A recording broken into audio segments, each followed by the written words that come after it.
Olá, eu sou Logan Nobre, um dos editores de marketing científico da revista ETZ, Novas Práticas em Informação e Conhecimento. Começa agora mais um episódio do podcast Revista ETZ, uma ação do projeto de extensão Ciência Aberta e a Gestão da Informação Científica da Universidade Federal do Paraná, a UFPR. No episódio de hoje está comigo Fabrício Martins Mendonça, que é doutor em Ciência da Informação pela Universidade Federal de Minas Gerais, a UFMG. Ele é professor adjunto do Departamento de Ciência da Computação e é coordenador do curso de bacharelado em Ciência da Computação, lá na Universidade Federal de Juiz de Fora, a UFJF. O Fabrício, entre outras coisas, pesquisa ontologias. E é sobre isso que nós vamos começar agora. Fabrício, seja muito bem-vindo ao podcast Revista ETZ. Olá, Logan. Olá a todos que nos ouvem. Agradeço o convite, por estar aqui para partilhar um pouquinho, desse nosso conhecimento aí sobre a área de ontologias. Eu acho que é um assunto que já está em voga há alguns anos e é interessante a gente passar ao público em geral o que é o tema, que não é nenhum bicho de sete cabeças, Tenho certeza que a gente vai ter um momento legal aqui para a gente poder falar um pouquinho sobre a área. Obrigado, Fabrício. O prazer aqui é todo nosso. E aproveita e já se apresenta aí para o nosso público te conhecer melhor, diz quem você é, de onde você fala hoje, o que você estudou, no que você trabalha, enfim, dê detalhes aí da sua vida e fale por que você faz tanto sucesso aí. Tá, já. Obrigado, Logan.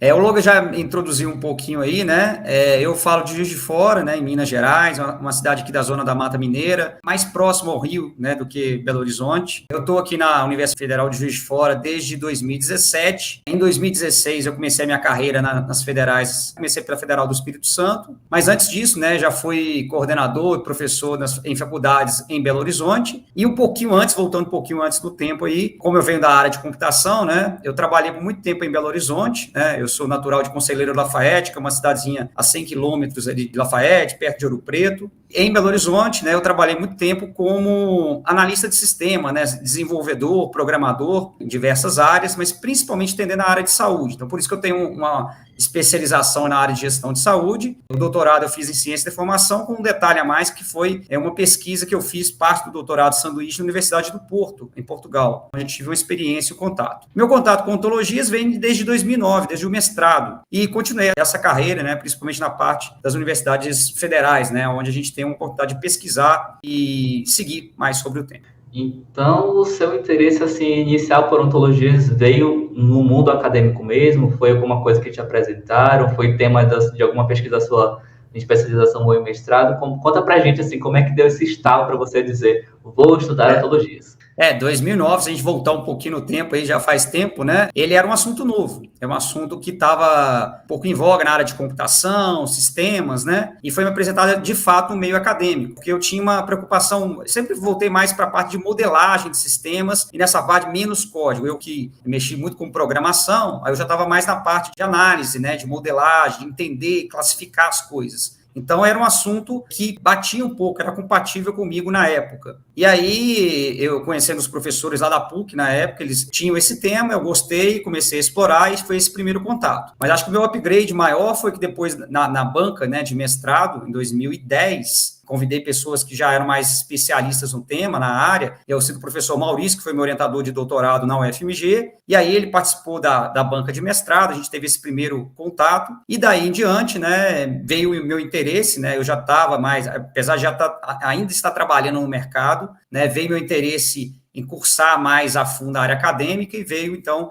essa oportunidade de fazer doutorado na área de ontologias, que era também uma área ainda nova na Universidade Federal de Minas Gerais e que começou a ganhar corpo nessa época. E aí os projetos em computação, ao longo do passar do tempo, foram crescendo. Eu falei, então eu vou ficar nessa área mesmo, uma área de modelagem, parecido com modelagem conceitual que eu gosto. E aí eu comecei, então, a falar eu serei especialista nessa área. Então foi uma oportunidade, talvez, que você percebeu lá no início, lá quando você era um pouquinho mais jovem, e viu que, olha, vale a pena, vou apostar nisso, uma coisa que está crescendo. E, assim, a gente ouve muito falar em ontologias, em construção de ontologias e aplicações, mas acho que às vezes a gente não sabe exatamente o que é uma ontologia, como é que funciona, para que serve. E eu queria que tu explicasse para a gente esse início, o que é, de fato, uma ontologia. Eu vou começar lá pela etimologia da palavra, mas sem entrar em muitos detalhes, assim, A palavra, se a gente for quebrar a palavra aí do grego, o onto, ser, e logia, estudo, é o estudo do ser. É uma coisa que não é nova, é nova para a área de ciência da informação, para a área de computação, mas não é nova na área de filosofia, né? Tanto é que esse conceito já surgiu lá no século XVII, lá na época do Iluminismo, e ele era um campo exatamente da metafísica dentro da filosofia, que procurava estudar a ciência dos seres. E aí eu vou puxar um pouquinho a origem do termo, até a gente chegar nos dias atuais, né? O Aristóteles, né, ele tem um livro famoso aí, que é inclusive das indicações que eu vou colocar, que tem as categorias aristotélicas. Então ele já se preocupava em classificar, para entender melhor o ser humano e o mundo ao seu redor, como é que as coisas são classificadas. Então ele ainda tem as 10 categorias dele: substância, que hoje tem relação com o objeto, né, quantidade, qualidade, relação, como as coisas se relacionam, tempo, como as coisas se relacionam em relação ao tempo. E isso aí, né, até gerou muita publicação na época, né? O Porfírio, que é um dos estudiosos da obra do Aristóteles, né, lançou um livro lá sobre essa discussão que entra muito no mérito da filosofia. Mas voltando para os dias atuais, e aí eu também pego um pouco da origem, né, de ontologias na área de ciência da informação e computação, o interesse começou no final da década de 90. Aí alguns autores, né, o Vicari, o Sorge, o Guarino, Soa, eles começaram a entender a ontologia como um artefato de representação do conhecimento, né, hoje conhecido, né, é um termo, né, adaptado do inglês, do Knowledge Organization Systems, né, KOS, que é um artefato para poder prover melhor representação e capacidade semântica que outros instrumentos de representação na área de ciência da informação, por exemplo, não conseguem prover. Hoje, a gente entende ontologia como um artefato de representação do conhecimento. E esse termo, para diferenciar um pouco da filosofia, é mais voltado para uma ontologia aplicada. O sentido de você ter uma base de conhecimento publicada na internet, por exemplo, que algoritmos, né, de inteligência artificial e outras coisas vão poder acessar essa base de conhecimento que é a ontologia e fazer algumas inferências, né, descobrir algumas coisas, né. Eu posso dar o exemplo de ontologias para a área biomédica, né, onde você pode lá, por exemplo, mapear um gene, pode mapear as características de uma pessoa está com alguma enfermidade, alguma doença, e o algoritmo, não a ontologia, mas o algoritmo vai acessar a ontologia para poder falar, ó, esse cara aqui está com suspeita de um tipo de gripe, por exemplo, a Covid, por exemplo, então dengue, né, são doenças hoje em voga. É uma base de conhecimento formal que você pode publicar na internet ou manter dentro da sua empresa, e aí os algoritmos vão interpretar isso para poder falar assim, ó, eu tenho essa representação formal aqui, e ela pode, então, inferir alguma informação nova. É mais nesse sentido. E aí, comparando um pouco, né, ontologia com outros instrumentos de representação do conhecimento, que são muito tradicionais na área de ciência da informação, a diferença de ontologias para taxonomias, tesauros, vocabulários controlados, né, que são muito comuns na área de ciência da informação aplicada a outras áreas, é a capacidade de interpretação pelas máquinas, né? Então, eu volto a insistir nessa parte que se eu tenho, por exemplo, um instrumento terminológico que eu consigo exportar ou representar ele numa linguagem formal, outros métodos, né, e aí a gente fala dos algoritmos, vão conseguir interpretar essa informação e poder inferir alguma coisa nova. E aí a gente entra até no conceito um pouco da web semântica, né?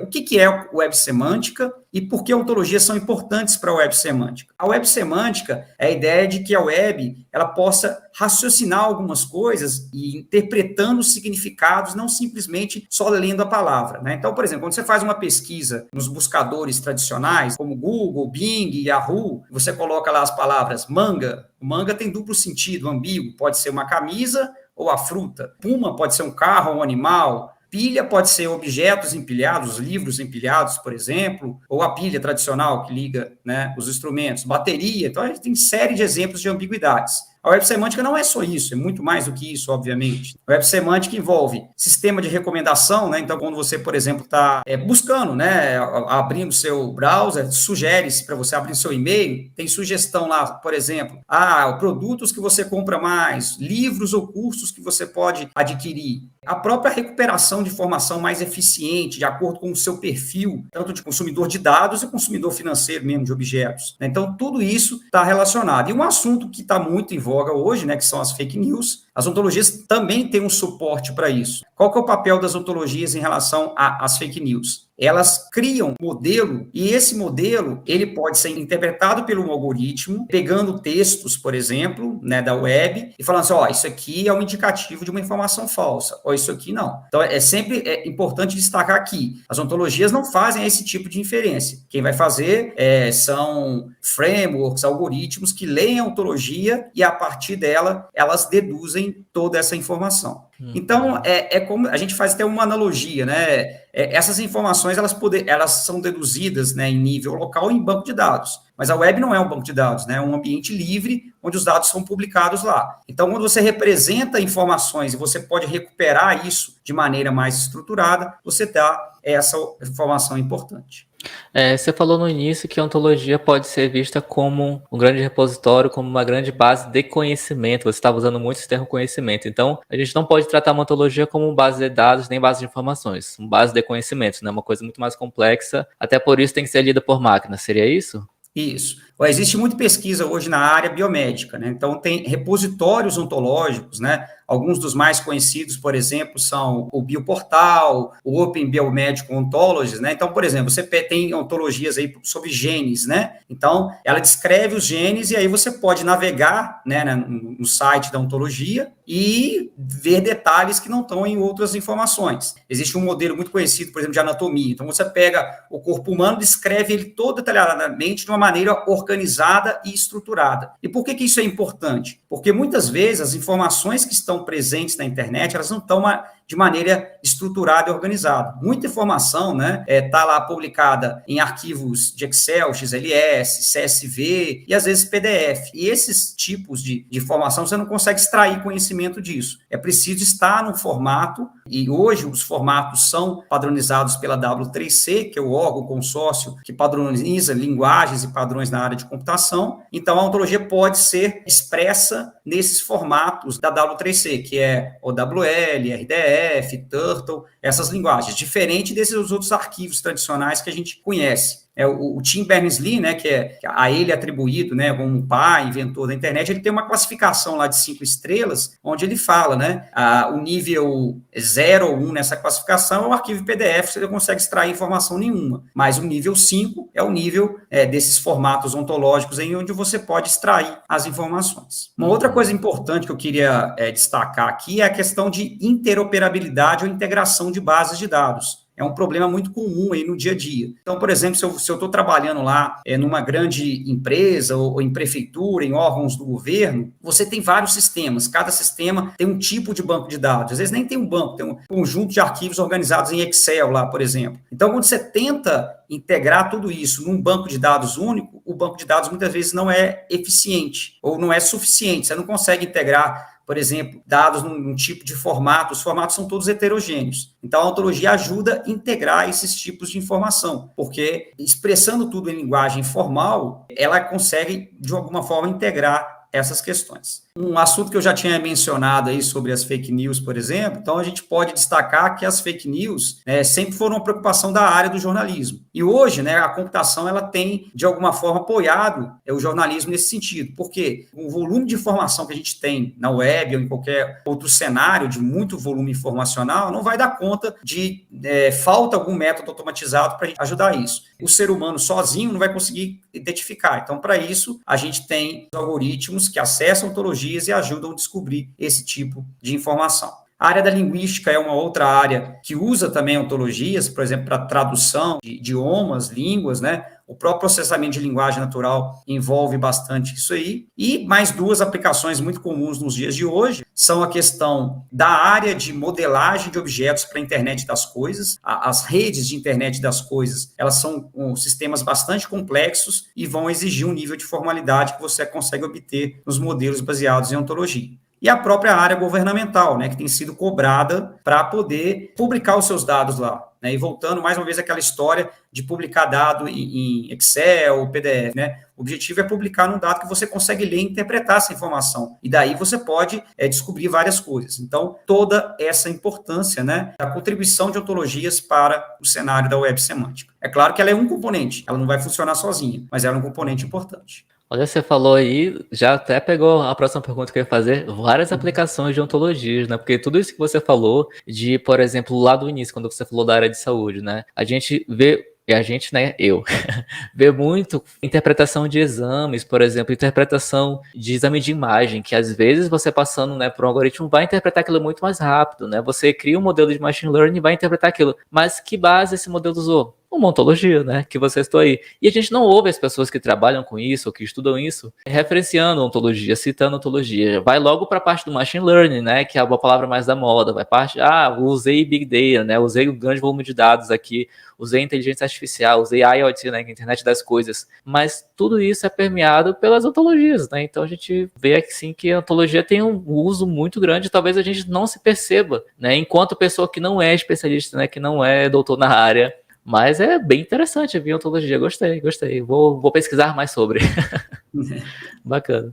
Eu posso citar um caso aqui, acho que de falar da empresa, não dando detalhes, né? Mas a Globo, por exemplo, a Globo.com, ela é uma empresa que usa muito ontologias, nem fala tanto sobre o assunto, mas a partir do uso de ontologias lá na Globo, ele consegue, por exemplo, direcionar os assuntos, as matérias mais importantes para os usuários que vão ler os seus conteúdos, né? Eles conseguem monitorar muito mais a informação para o usuário que está lendo, né, as informações. Então, empresas já usam isso, né? O New York Times usa, a Google usa. Então, é como você falou, né? Às vezes, esse negócio está por trás, né? O que a gente chama o back-end da coisa, né? Ou seja, está por trás de todas essas informações que, em geral, aí na linguagem popular, são aplicações de IA, né? Sim. E quem está nos ouvindo agora, nos assistindo, e ficou interessado em estudar ontologias ou em trabalhar com isso, quais seriam, assim, as formações, as graduações que as pessoas poderiam fazer para iniciar nessa área de ontologias? Pergunta importante, né, Logan? Eu acho que aí uma formação bem diversa nesse caso. Para construir uma ontologia, você tem que saber alguns conceitos, principalmente de linguagem formal, de lógica formal, né? A filosofia sempre está ligada à lógica formal. Então, a lógica formal, esses conhecimentos de lógica, eles são importantes. Não significa que você, né, como uma pessoa não formada na área, né, de computação ou áreas afins, não vai conseguir fazer lógica. Consegue sim, porque a gente hoje tem metodologias que ajudam o usuário a fazer isso. Claro que o ideal é ter conhecimento em lógica formal, em modelagem de objetos e algum conhecimento nas bases filosóficas. A gente não precisa entrar nos detalhes de filosofia, mas saber que muitas coisas, né, como a própria definição do termo, veio de lá. Hoje, as metodologias para a construção de ontologias, ela de alguma forma ajuda a orientar. Por quê? Em geral, né, quando eu estou citando vários exemplos de área médica aqui, mas poderia citar no setor elétrico, que é um que já tem desenvolvido na área de ontologia, o próprio jornalismo, quem vai construir a ontologia é o especialista do domínio, apoiado por um profissional da informação. Não adianta a gente colocar muito empecilho no processo, é o profissional da informação ajudar e o especialista do domínio é ele que sabe do assunto, não sou eu, quanto profissional de informação, que vou saber bem da área médica, ele vai saber muito mais do que eu. Então, é por isso que nesse intuito, né, e aí falando um pouco da minha história, em 2015, né, aliás, antes disso, né, 2015 eu formei no doutorado da UFMG e a gente propôs uma metodologia para construir ontologias de maneira mais simples, né? Por quê? Vamos pesquisar para construir ontologias. E como é que a gente consegue ver? A gente identificava que construir através de método automatizado não é suficiente, porque é um processo complexo, não adianta você aplicar um algoritmo e a partir dali eu vou construir o meu modelo de ontologia automaticamente. Isso não funciona bem. Não existe um padrão. A área, por exemplo, de computação tem vários padrões, como as metodologias ágeis, que funcionam bem para gerenciar projeto e desenvolver software. Na área de ontologia, por ser nova ainda, nova, quando eu falo dessa da década de 90 para cá, não tem uma metodologia. Então, quando a gente publicou a Onto for InfoScience, né, que tem esse nome porque era direcionada para a ciência da informação, só que a gente viu que pode ser para qualquer público, especialista do domínio, a alunos, a estudantes, pesquisadores, curiosos. Então, o objetivo é pegar o que já estava pronto das metodologias, pegar o que tinha de melhor em cada uma delas e detalhar melhor as etapas. Então, o objetivo é detalhar, né? Mostrar assim, como é que eu faço para escrever uma expressão em lógica, como é que eu faço para validar o conteúdo, tá bom? Eu vou validar isso com o especialista, mas de que maneira? Quais os tipos de relações que eu crio, se isso aqui está ok. Então, por causa disso, a gente tem essa proposta. E falando um pouco da minha metodologia, ela foi usada em algumas áreas, eu apliquei inicialmente no domínio do sangue, para saber como é que você faz a separação dos hemocomponentes e hemoderivados do sangue. outras pessoas foram usando, né? Está disponível na internet artigos, a própria tese para isso, né? Então já teve ontologia sobre direito médico, domínio do futebol, cibersegurança, o controle patrimonial no setor elétrico, né? A CEMIG fez um projeto grande na área de ontologias, a CEMIG de Minas Gerais, lá de Belo Horizonte, e um dia, curiosamente, eu fui pesquisando e achei a minha metodologia ser usada em língua francesa. O pessoal lá de Senegal usou para poder representar a medicina tradicional africana. Para mim foi uma surpresa e uma alegria muito grande, né? Saber que a metodologia foi usada até em uma língua que a gente não é nativo, né? Não fala. Então, achei interessante. E aí, eu acredito que ela possa ser usada para ajudar nesse processo de construção. Legal, interessante. Deixa eu te perguntar, a sua tese está aberta, a gente pode ler, né, o texto da sua tese, enfim, é público, mas a ontologia que você criou sobre o sangue, que você está citando aí agora, que foi usada, né, por Senegal, está aberta, a gente pode usar, se alguém quiser aplicar, replicar, como é que é? É importante fazer a distinção aí entre a metodologia, né, para a construção de ontologias e as ontologias publicadas, que é o produto final. A metodologia está aberta, né, ela é um produto de uma tese de doutorado, né, então se você baixar nas teses lá da UFMG, você vai encontrá-la, e mais facilmente em artigos. Tem o site, depois que eu posso mandar como link, professorfabriciomendonça.com.br, e aí nele tem lá os artigos publicados e aí um resumo da metodologia. Então, a partir dela, você pode replicar dentro do seu projeto de ontologias.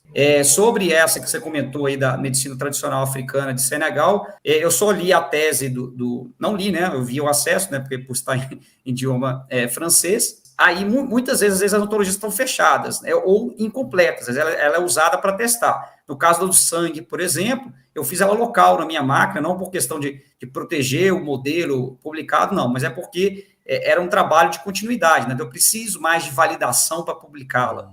Né? Então, esse é um ponto importante. Se você quer publicar o negócio na web, você tem que ter a certeza de que aquele conhecimento é válido e informativo. Né? Inclusive, esses repositórios ontológicos biomédicos têm uma série de regras que são colocadas para você publicar. Então, você não, eu montei o meu modelo e posso publicar de qualquer forma. Não, tem uma série de regras restritivas para poder mostrar o que se pode fazer. O ponto que eu acho que é mais importante hoje, como é que eu construo a ontologia começando do zero, como é que eu posso fazer esse processo todo? Essa dificuldade, né, de você ler artigo e seguir o modelo foi o pontapé inicial para a gente pensar num software a poder apoiar o suporte metodológico. Então, aí, já como professor da Universidade Federal de Juiz de Fora, eu iniciei em 2018 um projeto de iniciação científica com um aluno lá de computação, graduando em ciência da computação, o Lucas Piazzi, que é o principal mentor, né, desse software. Eu tinha toda a base, fundamentação teórica, e ele toda a capacidade, né, técnica de programar, desenvolver software de maneira visual. E aí que surgiu o Onto4All Editor, que é hoje, vamos dizer assim, a linha de frente, né, para os nossos projetos. Então, a partir dele, você pode aplicar a metodologia que eu criei e publiquei lá em 2015, e aí é só você entrar lá no software, o software é gratuito, você vai fazer um login com seu e-mail e senha, e a partir dali tem uma série de etapas, né, em que você pode seguir e orientações para fazer a sua ontologia. E esse software começou em 2018 e hoje ainda está em evolução. A gente não pode dizer que é um software pronto. Então, aqui a gente conta muito com essas bolsas de iniciação científica para ajudar. O Lucas, né, que ainda segue no projeto, né, é o principal desenvolvedor do software, está comigo, né, desde 2018 até 2020. Aí, em 2020, a gente começou a incorporar a equipe, né, essa parceria, né, por ter formado no FMG, fez eu trazer, por exemplo, o professor Maurício Almeida, que é hoje uma referência nos livros da área de ontologia. Então, ele é um dos nossos consultores de projeto, assim como 3 ex-alunos dele, né, que hoje são todos doutores pela ciência da informação, que nos ajudaram, né, Jeane, Eduardo e Guilherme. Alguns com função de ensinar a construção de ontologias e outro botar a mão no código-fonte mesmo e desenvolver códigos do editor. Da UFJF, eu consegui aderir, então, mais 2 alunos que mexem com a parte de codificação. Então, a gente montou o que a gente chama de time Onto4All, né? Que é um time que tem tentado evoluir a ferramenta para que ela possa ser usada por um maior número de pessoas e o objetivo, popularizar a construção de ontologias, descomplicar, né? Como você mencionou bem, Logan, né? O que é isso? De onde vem isso, né? A nossa ideia é popularizar o tema, né? Sair um pouco só do métier científico, acadêmico, mostrar como ele é usado na prática, no mercado, e permitir que outras pessoas possam usar. O nome Onto4All é para todos, né? É uma analogia aí, né? De que seja uma ontologia para todos. Então quer dizer que a gente está aqui falando com a pessoa que, né, estava aí líder criando o Once for All, que todo mundo usa para fazer ontologias aí. Quem já estudou ontologias, quem já escreveu artigos sobre ontologias, quem já tentou brincar, né, entre muitas aspas, brincar de criar uma ontologia, já usou esse software, o Once for All, que inclusive o link está aí na descrição do episódio. Então estamos aqui entrevistando a pessoa que estava por trás disso, com a ajuda de várias outras pessoas que foram citadas aqui. Mas olha aí, gente, vivendo e aprendendo. Ali, ó, o professor Fabrício, com toda a sua humildade aqui, explicando o que é ontologia desde lá dos primórdios e criou aí o Once for All. Muito bem, parabéns. Muito bem.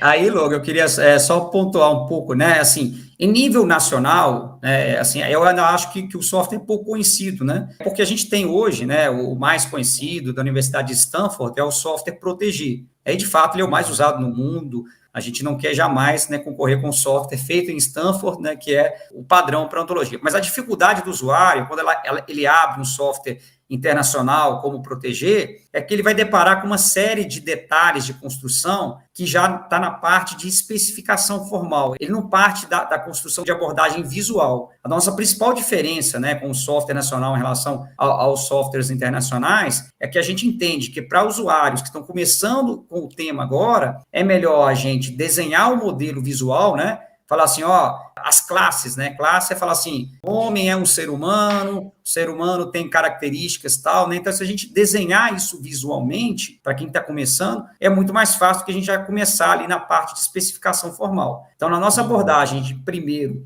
desenha visualmente e depois parte para a especificação. A ferramenta tem recursos em que você pode exportar a especificação e fazer isso. E aí, dentro das coisas que, né, que a gente chama atenção, né, para usar a ferramenta, são todos bem-vindos para acessar lá, testar, mandar seu feedback, tem um formulário de avaliação, sugestões, né, a gente tem a ideia de que, assim, vai crescer com a opinião dos usuários e sugestões de novas funcionalidades. Um dos pontos positivos é que ela é web, né, gratuita, e aonde você pode conversar entre o seu grupo que está montando a ontologia. Normalmente a ontologia não é feita por um indivíduo, mas sim por um grupo de pessoas especialistas do domínio. É uma construção colaborativa de ontologias de maneira gráfica que está disponível na web. Uma coisa que a gente tem concluído nesses últimos tempos é a exportação do conteúdo da ontologia para os formatos lá disponíveis, né? Porque apesar de a ontologia ter o objetivo de ser interoperável, integrar as coisas, muitos formatos foram surgindo por uma área em construção ainda. Então você pode entrar no software Ontoforal Edito, exportar em vários formatos e, se preferir, usar esse formato no outro software. Então quer dizer que a pessoa que vai pensar em criar uma ontologia, seja para experimentar, seja para fazer uma pesquisa, ou para usar mesmo assim, né, em um ambiente prático de uma organização, ela pode fazer no ambiente local, né, na sua própria máquina, no localhost, ou ela pode fazer no ambiente web utilizando, por exemplo, o Ontoforal, né, que o link está aí na descrição. Então é basicamente isso, ou faz local, ou faz no ambiente web, né? Teria alguma outra forma de criar uma ontologia? O local ela vai fazer ali muito como individual, né? Só ela mexendo e tudo mais. O próprio Protégé, ele tem, né, essa versão que é desktop, né, que você mexe só na sua máquina e não compartilha ninguém, e tem uma versão web que se chama Web Protégé. Mas é isso, ou você faz local ou você faz no ambiente web compartilhado. Mas, assim, o ambiente web ele é muito melhor porque você está ali trocando ideias com o outro especialista da área. E você não precisa de nenhum software, máquina pesada, nem nada. Né? Só você acessar qualquer browser que você usar. Então, as duas formas são essas, local e compartilhado. E quando você está mexendo na web, ali, é importante destacar também, o seu modelo ainda não está publicado. Você está fazendo, então tem uma privacidade ali. A partir do momento que você quer publicá-lo, aí você chama a pessoa para ser colaborador da sua ontologia. Lá na nossa ferramenta, né, tem um espaço aí que fala assim, ô Loga, eu quero que você colabore na minha ontologia aqui. Então, para você acessar esse conteúdo, eu tenho que te cadastrar como colaborador dela. Então, ela não está livre ali para você acessar a qualquer momento. Então, isso é uma questão importante, de você manter a privacidade do seu modelo. E você falou muito das aplicações das ontologias, para que elas servem, como é que usa. Porém, a gente já percebeu que a ontologia não é uma coisa simples, né? Você não faz uma ontologia, você não cria um modelo de um dia para o outro, né? São meses de construção, dependendo da ontologia, talvez anos, né? Eu imagino. Se eu quiser fazer algum modelo, mas talvez eu não precise criar uma ontologia, posso fazer uma coisa mais simples, né? Mais rápida. Quando é que a gente não usa? Essa é a pergunta. Quando é que a gente não usa uma ontologia?